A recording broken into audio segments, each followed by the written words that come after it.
Hey guys, Jay here. Welcome to Models Memories Weekly, episode 95. Models Memories is a show about nothing and it is filmed in front of a live studio audience. This is a show where I talk about painting, modeling, and working experiences from the week. Now you might be thinking to yourself, Jay, you put out 3 YouTube videos a week. How could you possibly have more to say? Well, I do, and here goes. This week, Games Workshop showed off a ton of new goodies for the new year, and I want to talk about them. And I also want to talk about the new game that I bought over the Christmas, and I've really been enjoying it. But first, let's talk about Games Workshop bringing back some old commissars.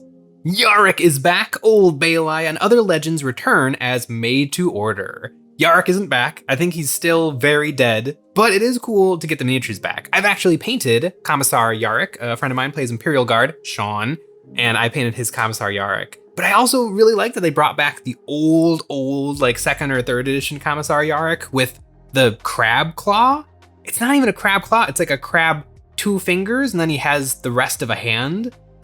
I mean, I really like the, I guess, new version of Yarick with the big classic orc power claw. But the old one does have a lot of fun to it. The weird little like orc skeleton, or I guess Brechen skeleton on his bolt gun. I guess his storm bolter. Ooh, they painted almost like a Damascus pattern on his bayonet. That's really kind of cool. Ooh, I might have to steal that idea for something that I do. And that banner, I mean, I know that banner is like a sticker, probably painted. It's probably a painted piece of paper that's been glued to the banner. And the banner also has an orc skull on it. I don't know. I would love for Yarick not to be dead and for him to come back with a new model. And the new model be the old Yarick who looks better and has better proportions, but bring all of that weird orc skeleton eccentricities to the model. Because there is something really fun about the old miniature that the new miniature doesn't completely capture.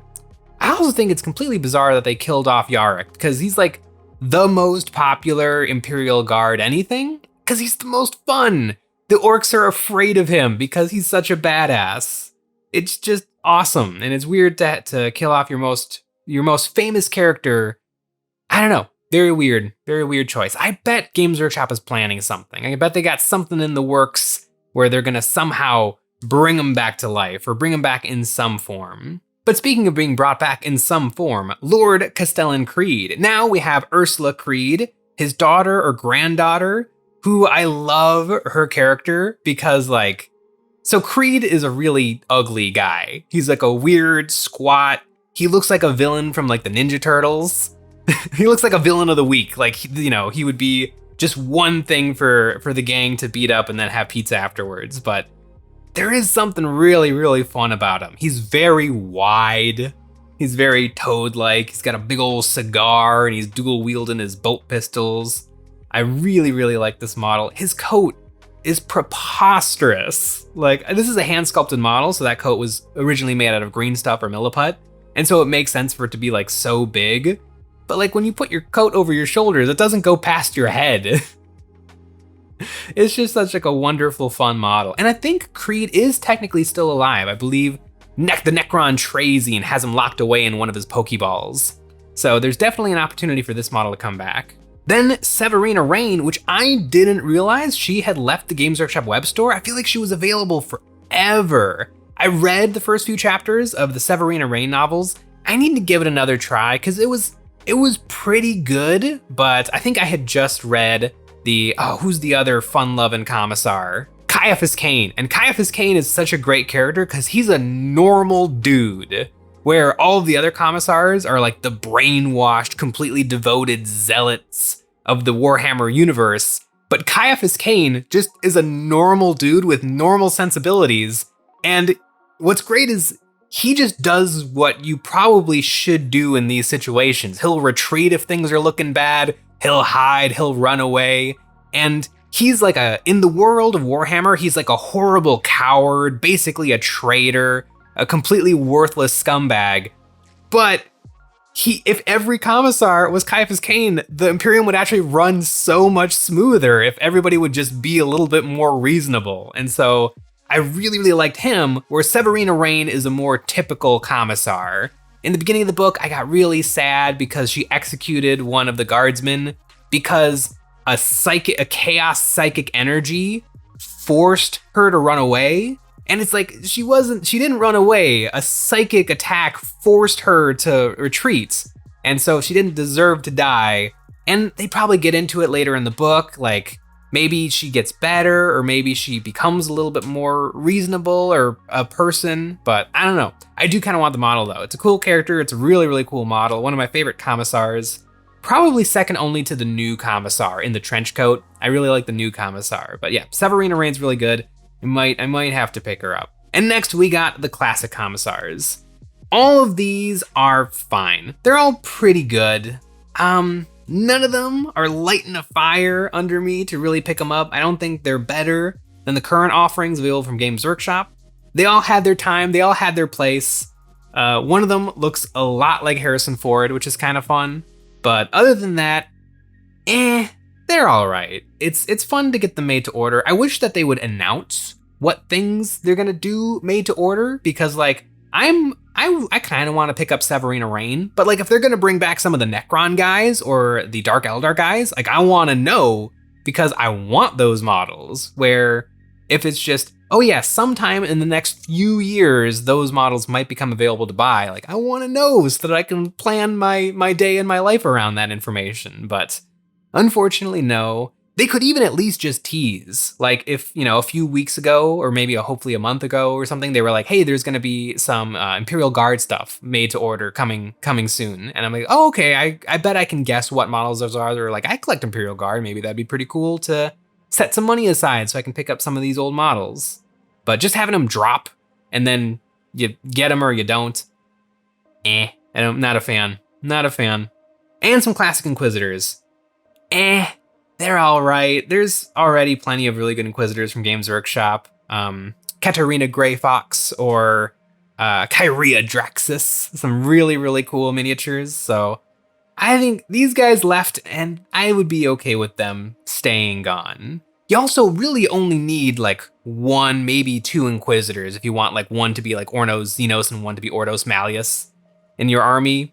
You don't need to necessarily collect Inquisitors. I think it's more interesting if you have your one Inquisitor, Inquisitor Bob, and he is your boy and he goes on your little adventures when you take out all your models and you put them on the table and you kind of play with them and make pew pew. I know you do, because I do it too. And you just push them around the table and they go on these adventures and they run into Necrons because you just bought Necrons. It's so much fun. I think it's more fun if you have just Inquisitor Bob as opposed to a collection of all of the different Inquisitor models that Games Workshop has ever made. And they always just have a power sword and a bolter, so not a big deal. But it is neat to see some of these old models come back. I wish that they gave us a little bit of warning or a little bit of information on when and how they're gonna do this, but Severina Rain is pretty cool. And speaking of how cool the Imperial Guard is, the next thing's for Necromunda. Corral some creepy crawlies with the Ash Waste Nomad Herder and Anthromite Dune Scuttler. The Anthromite Dune Scuttler. This is another time where Games Workshop has double named a thing. My favorite Games Workshop double name is the Soul Blight Gravelords, or the Soul Blop Bleep Blops that I call them, or the Soul Bep Bop Burps. And the Anthromite Dune Scuttler is another instance of this. Two perfectly good names. I would love to pick up a box of Arthromites or a box of Dune Scuttlers, but Anthromite Dune Scuttlers, it doesn't roll off the tongue. I don't know if it's probably a copyright thing. The more fake names they can add on together, the easier it is to copyright it. Although no one's ripping off the Anthromite Dune Scuttler. I mean, it's a really, really cool figure, but there's a lot of really cool stuff out there that looks like this and not like this and a little buggy. It's fine. The Anthromite Dune Scuttlers, I'm just gonna call them the Roly-Poly-Olies. So the Roly-Poly-Olies are really, really cool. It's a badass model. And I do like that we're getting kind of a lot of creatures from the Ash Wastes. I really like speculative biology. Like there's tons of great stuff on YouTube and a bunch of great artists have created like their own worlds, their own planets with their own ecosystems and how life evolved on those planets. I mean, Avatar, The Way of Water just came out, and I believe all of the creatures for that movie were designed by renowned artist Wayne Barlow, I have a bunch of his books. He's really, really phenomenal at creature design. But I just love the idea that all of these creatures kind of work together and they exist in their own ecological niche. And I feel like that's something that they could do with the Ash Wastes, which I don't hear anything about ever. Like, I hear lots about Necromunda. People love Necromunda. I have an Escher gang. It looks like a really, really fun game. It's all in the underhives, the seedy underbelly of where the humanity lives in the 41st millennia. I don't hear a lot about the Ash Wastes. Probably partially because their starter kit and every kit that's come after has been horribly expensive, and you seem to need even more of them than you do for Necromunda. Because, I mean, Necromunda, you get 2 gangs together and a couple of red solo cups, you're playing Necromunda, where it seems like Ash Wasteland, you need a bigger board, more vehicles, more terrain. It just seems like a much, much harder get into. And you already need to be in Necromunda, so you have your gangers and you have your rules. It seems like kind of a hard ask, but if somehow they could separate this game a little more and have it be a little bit more like Necromunda is a city, a Zone Mortalis style game, where Ash Wastes is, I guess, Warcry? I don't know, maybe I don't have the answers to this, but I like the Ash Wastes in theory. But in execution, I don't know. It's got very, very cool models and very, very cool stuff. What is it, the Ridge Hauler 8 or the Cargo Hauler 8? The like $100 truck that you can get for the Ash Wastes? Yeah, that put me off real quick. But it's got really, really cool models, like the Roly Poly Oly. I mean, look at this thing. It looks like the Neku from Star Wars. It's just buggy and weird. It's got tusks. It's like insect-like, but also kind of looks like a panther. It's a really, really cool model. And I would love, ooh, okay, I got it, folks. Ash Wastes is only creatures. You have a band of creatures, your friend has a band of creatures, and you're all living in an environment, the Ash Wastes, and you fight. And so, like, if you play like a faction with a lot of predators, you gotta kill a lot of prey items. If you're prey, you gotta capture objectives, which are your food, you're grazing. That would be a really, really fun game, a really fun departure from a lot of the things on offer from Games Workshop. And that would be something I'd really, really be into. Ooh, a whole squad of the Roly Poly Olies. That sounds like a really, really good time. Games Workshop, you can have that idea for free. Well, not free, let's talk about it. Send me an email. But yeah, that would be really, really cool. Just because I don't think that exists. Please leave a comment if you know if that game exists. But just animals, not psychic animals or animals who can talk and think and have like cultures. Just animals living their lives in the wilderness. You can have a cheetah who's really, really fast. You can have like an ox that's slow but has tons and tons of hit points. That would be a really, really cool game, as opposed to Ash Waste, which is just kind of more expensive Necromunda. And speaking of more expensive Necromunda, the guy looks really, really cool too. What are they called? The Ash Waste Stalkers? The sort of Mad Max style guys who just live out there in the wastelands. I like that his weapon seems to be like a piece of a creature. I think that's a really, really fun. Every Necromunda model is a banger. It really makes me a little bit sad that they're like all of the Necromunda work is kind of going into Ash Waste a little bit, where I don't know. Let me know in the comments. That's gonna be a running thing for this video. Let me know in the comments. Ash Waste, yay, nay. Drop it and just get back to Necromunda proper? Or do you think Ash Waste is actually really cool and I should shut up about it? Yeah, tell me those things. I like the Roly Poly Oly. It's a really, really badass model. And speaking of things that are nice and expensive, the Games Workshop store anniversary models. Last year, we had the Soul Blop Bleep Blop Vampire Lord. I forget her exact name, but she was a really, really cool model that I bought and I painted it up. And then the other one, I think was just like a normal Space Marine, but it was a little disappointing. And that's usually how these store anniversary, store birthday models are, is one of them is like, hell yeah.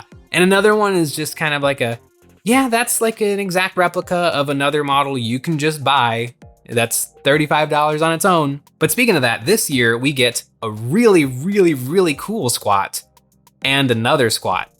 The other squat is Call Ute Grendock, a normal squat call. And I think normal is the perfect word to describe it. I mean, it's fine. I like the calls. I painted one up in a video and I sold it on eBay for not that much money, but it's a nice model. He's standing on 2 rocks where this guy is standing on 1 rock. It just feels very static. I mean, he's holding his sword like a crossing guard holds up the walk, don't walk sign. He's got his bolter just kind of lazily held at the hip, just plinking some rounds off like a little kid with the Red Ryder BB gun. Nothing's really jumping out at me as, oh, that's a really, really cool alternate call that I would love to have in my army. It's just a normaler version of the one that you can already buy. And I feel like out of these components, they could have done something really neat. Like maybe the sword kind of angled at the ground and then the bolter held out and like he's charging towards and just firing his bolter into the crowd, or jumping or running or doing something other than standing. It just feels very bland. And the squats are very, very squat. So it might be hard to get really fun dynamic poses going. But man, is he just standing there. Just doing some business. I don't know. I could see people wanting this model just because they are collecting squats and like, well, I want my HQ to be a little bit unique, and apparently this is as unique as it gets. A guy standing as opposed to a guy standing on rocks. So, it's all right, but I would have liked a lot more. And speaking of a lot more, the Karadron Overlord squat guy, Torque Lenson, Admiral of the First Fleets. This guy is pretty rad. Also, just kind of standing there, but he's standing there for a reason, and the reason is because he's showing off his model boat. This guy is us. He's a huge nerd who builds little figurines of war things from war games. He's got the little boat in his hand. It's adorable and it's awesome. I'm gonna camp out at my Warhammer store to make sure that I get a copy of this guy. I also really do want a Karadron Overlord's army, real bad. But man, and he's got the handlebar mustache. Like if you go to a convention where people are showing off all of their little clipper ships that they put together, this guy is there with the handlebar mustache, like with his little boat. I love it so much. And the armor, the super cool squat steampunk armor. And I think that the Karadron Overlords are proper steampunk. I really, really like steampunk, but that means that I don't like 95% of the steampunk out there. Because a lot of steampunk is just normalish old clothes with some gears sewn to them. And that's not steampunk. I mean, I totally appreciate it, and I get that people are having a lot of fun, and it's an easy costume to throw together. And I don't hate on anybody who's just living life and having a good time. But for me, the steampunk where I'm like, hell yeah, is the steampunk where they've invented this world where this piece of kit is actually functional. There's a lot of really cool like steampunk Batmans where they take like these old Victorian clothings and then make them out of leather and hammered copper and hammered brass, and the gears are actually doing something, and you've got like glasses and lenses that come down and you can magnify things. I really like steampunk when it actually appears very functional. And these dwarves feel very functional. The Karadron Overlords, their backpacks are full of boilers and tubes. You can see that they're wearing armor, but underneath this armor, they often have quilted, like heavy canvas or leather, which you would need because they're looking at like old diving suits and stuff. And that's where a lot of the inspiration comes from. And those diving suits look really weird and iconic, but they were completely functional. They made them that way with these rivets, and they couldn't make a full dome, so they had to make these chunks of dome and then bolt and rivet them together. That's the stuff I really, really like. So I love the Karadron Overlord's aesthetic and style. And he's got the widow boat in his hand, and it's great. I love it. This guy is really, really cool. Oh, his little knee pad. His little knee pad has a face on it that also has a mustache and beard. I mean, how great is that? Ah, man, just scrolling back up to the dwarves call. It's fine. It's fine. It's a space dwarf. But next to the Karadron Overlord, Man, does it seem a little bit lacking. I would love to see Games Workshop's analytics on how these models do, because I guarantee every single year, one of them is the get, and the other one is it just hangs around in the store forever. And another thing that was shown off a little while ago, but I think it's finally going to be available to purchase, the upgrade frame for the Imperial Guard. At first, I didn't really care, but after taking a closer look, I still don't really care, but I think it is a really, really cool thing that I would like to see Games Workshop do a lot more of. So this comes with tons and tons and tons and tons of alternate parts for the new Imperial Guards, the new Cadian squad, and it all looks fantastic. You got some really cool stuff, alternate las guns, alternate arms, sleeveless arms, different helmets, different little sacks and backpacks, and an LMG that's belt fed. I suppose that's probably a proxy of a heavy stubber, but it comes with a tank commander. And I think that that is actually a really, really cool thing. And it got me thinking about all of the other factions for Games Workshop, because every faction has weird little things that they sort of have models for it and sort of don't, but I think would be a great little filler for these extra frames. The Tyrannid Ripper Swarms that you can only get if you buy Termagants, or like 2 come in a Genestealer box. The Necron Scarabs that only come on the Necron Warrior sprues. The Space Marine Combat Servitors, which I'm not sure if you can even buy anymore. The Sister of Battle Cherubs, the Genestealer Cult Familiars, the Orc Gretchen and Snotlings, the Eldar Heavy Weapons platforms, like all of these weird little things that are in the armies, but you can't just like buy them. They either come with something or you just sort of end up with them after collecting an entire army. I think it could be a really fun incentive to get these upgrade frames and to add all of these cool little extra personal touches to your miniatures if they came with some of the things that legitimately were useful in your army. I think the tank commander is a great choice. Obviously, with the tank commander, you can just point at your tank and say, the tank commander is in that one, and that's totally fine. But isn't it more fun to have the tank commander actually sticking out of the hatch of your Leman Russ or the new super sexy Rogel Dorn tank? I think that is a really neat touch, and I think a lot of people will probably get this box just so that they can have the commander sticking out of the top. And then we're like, well, now that I got all these extra heads and these extra weapons, maybe I splash them out and I do a little something something on all of my guys. I recently put together the Black Templar Combat Patrol, and I had a blast finding all of the little parts and altering some of my guys just a little bit, adding skulls, adding purity seals, adding some little candles. It was so much fun, and I like those models so much more than the regular intercessors that I bought when they very, very first came out in 8th edition. Like I have, I think 25, and I'm almost thinking of eBaying them all so that I can start over and build another 25 now that I have all of these cool little bits so that I can make every single guy really unique. And it wouldn't hurt if it also came with some of the things that I actually want for my army, which it actually does. The Shroud of Turing, or no, that's a real thing. The Shroud of something or other. Like it comes with some of the relics that you can take in game. And where before, again, you would always just point at that guy and say, that guy has the Teeth of Terra. But if there's an actual Teeth of Terra bit, that makes it so much cooler. And it would be great. So I think what Games Workshop should do is make one of these boxes for every single faction of 40K, so that all of our guys can just be a little bit more unique, and us mega nerds can have all of those weird little units that sort of exist, sort of don't.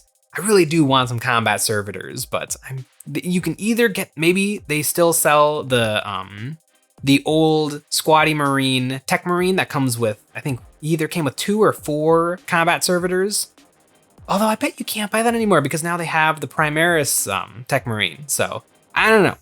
I think upgrade frames are always valuable and always nice to have. And if Games Workshop can splash a little something interesting into them, maybe an extra heavy weapon team for the Eldar would make it a little bit more valuable and a little bit more worth getting. And speaking of ways to make your Warhammer miniatures a lot more interesting, I want to talk about something that I got, a very, very cool game, not from Games Workshop.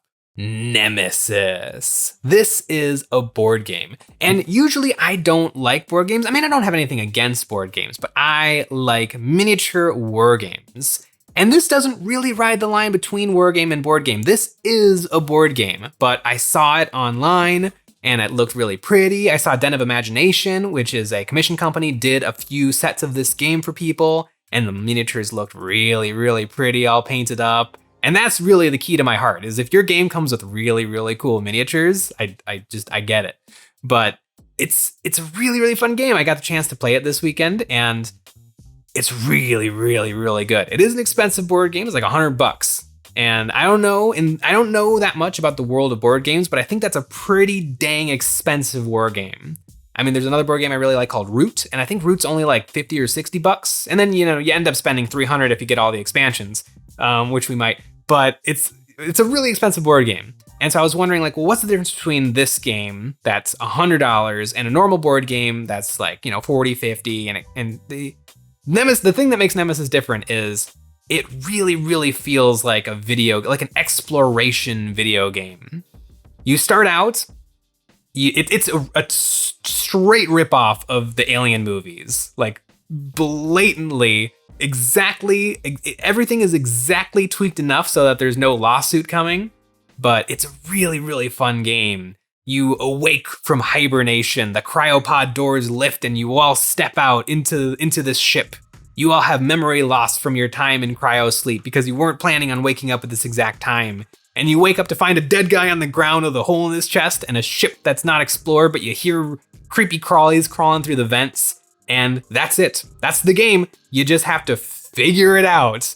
And it's so much fun to go from room to room and to flip over these tiles and see, okay, I'm gonna try out this room. Oh, it's the showers. I can take a shower. Oh, it's the engines. I get to see if the engines are working. Oh, it's the cockpit. I get to see where this ship is headed. It better be headed to Earth. If it's not headed to Earth, we're gonna have a real problem. And you just explore and you collect items and you craft items. It really, really feels like a video game.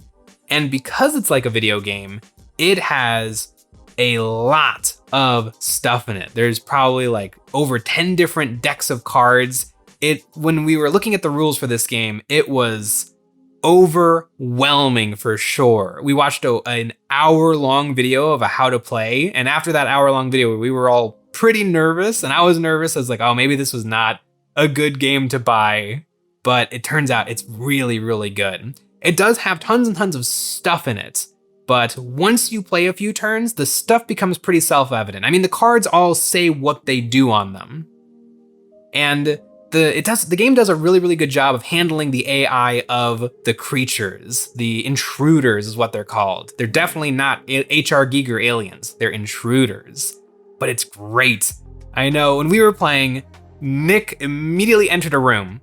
And this is, I assume this is an incredibly rare event because just the odds of this happening are astronomical. But he enters a room, he makes a bunch of noise, an alien shows up. It's the Queen Alien. There's only one Queen Alien in the game. There's like 30 aliens. One Queen Alien, boom, instantly the Queen arrives. And it's bad news when the Queen arrives.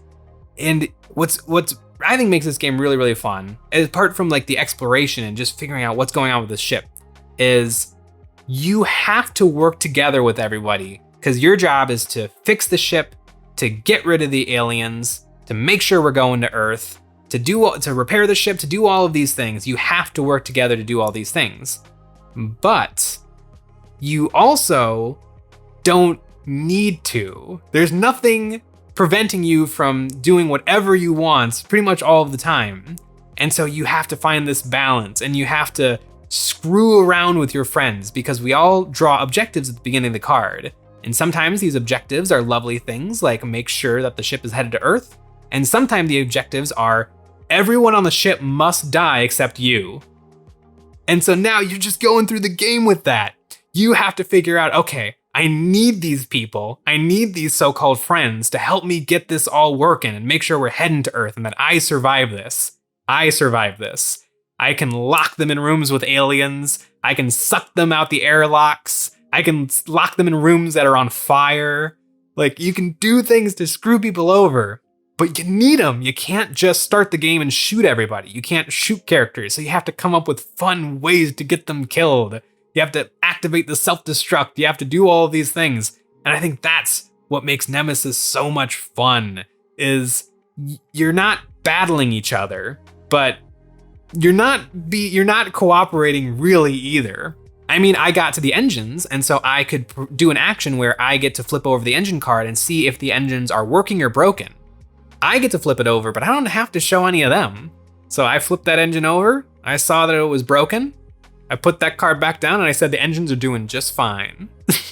And then they have to just believe me or not believe me. Are the engines fine? Are they not fine? Should I make my way down and double check that the engines are good? I might risk a bunch of aliens if I do that.